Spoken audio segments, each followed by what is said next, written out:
Hi, everyone. My name is Anita Ladhani. I'm a licensed clinical social worker and an energy practitioner. And I want to talk to you about summer drownings, non fatal drownings, which basically means that it was somebody went underwater, but they didn't die from drowning. They, thank God, survived. And of course, you've got drownings. Now, we're almost towards the end of the summer, but I think this is such a relevant topic to talk about. As many of you know, I actually work in a hospital's emergency room that caters to kids. It's a pediatric emergency room. And being the social worker there, I'm also always present when, God forbid, there are children coming in, brought in by ambulance when they've had non-fatal drownings and sometimes drownings. And it is such an important topic to talk about. And I really hope that if you have kids or if you're around kids, even if you don't have children, you will take a few minutes and listen to what I have to share, and then really just share this with other people who have kids. It's usually not anyone's fault, but understand that a drowning or a non-fatal drowning can happen literally within 30 to 60 seconds.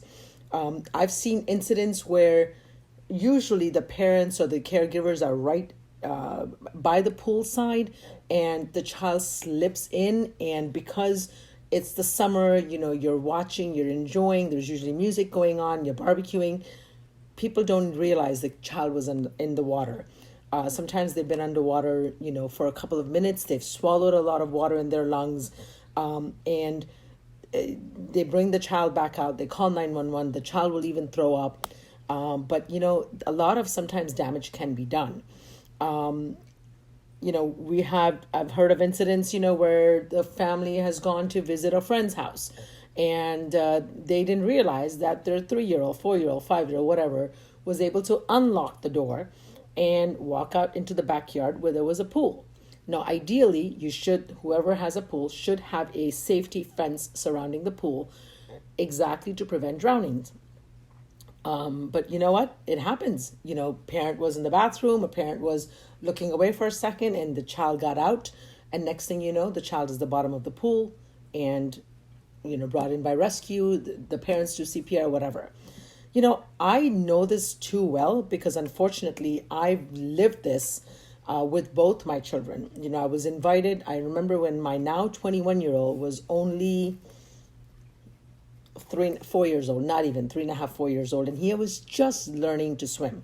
So a lot of people say, well, every child should learn how to swim. No, absolutely, every child should.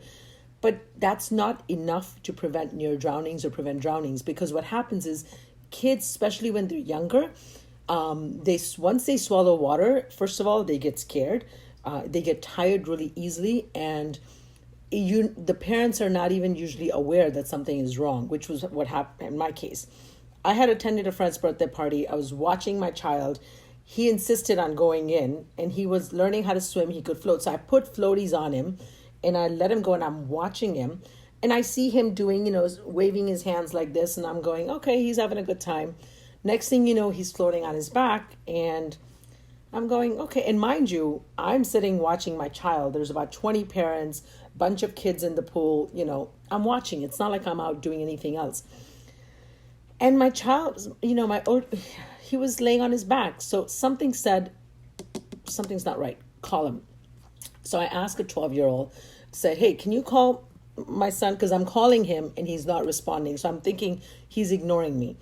When that kid went and, did this to my son who was laying on his back, my son, who was only 3.5, 4 at the time, didn't respond, which then I freaked out. So I said, bring him to me.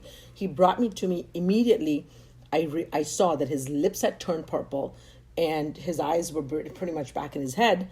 And I was shaking him. And by that time, people had gathered around me. We'd call 911. And my son immediately, thank God, threw up about 1.5 gallons of water, right? We were really lucky where we took him in and he was fine. We were actually released a couple hours later. And when my son finally came through and could speak, he said to me, Mom, when I was doing this, I was trying to get your attention. I was tired, and he swallowed water and he was laying on his back, which as if I'm looking at him, I'm just thinking he's floating, right? That was one incident. Now, you would think I'm smart. I'm like, mind you, after this, we were watching our kids all the time. Well, we happened to be on a beach, and this is my older one was probably about 5 or 6 at the time, and my younger one was about 2 at the time. And we were at the beach, and I mean, not even knee length water.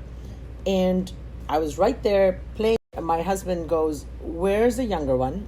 And I go, "Well, he was right here." And turned around within 1 minute of me being busy with my oldest son. The younger one had fallen face down and had basically lost his orientation. So even though it was literally this much water, for a 2-year-old, it was a lot of water. And when he was in the water, he didn't know what was the top to the bottom. He swallowed a lot of water. We literally just picked him up. And thank God, ambulances were right there. It was summertime. He was fine. But it was a very scary experience. But also taught me not to judge, because as a parent, I didn't exactly do anything wrong. Although, of course, I could have always been more attentive and more on top of them. So the reason to say this to you is several things. Number one, pay attention, especially when you are in a setting where there's a lot of different people. Don't trust anyone else to watch your kid. Number two, don't assume that your kid is fine. Trust your intuition. Be in the water, preferably with them if they're not strong swimmers. Okay. Number three, do not leave them with grandparents or caregivers who, number one, don't know how to swim. Simple. I've heard of too many sad stories of grandkids being left with grandparents who didn't know how to swim and couldn't save the kids because they themselves would have drowned. Also, don't leave a kid, by a pool that doesn't have a screened-in fence.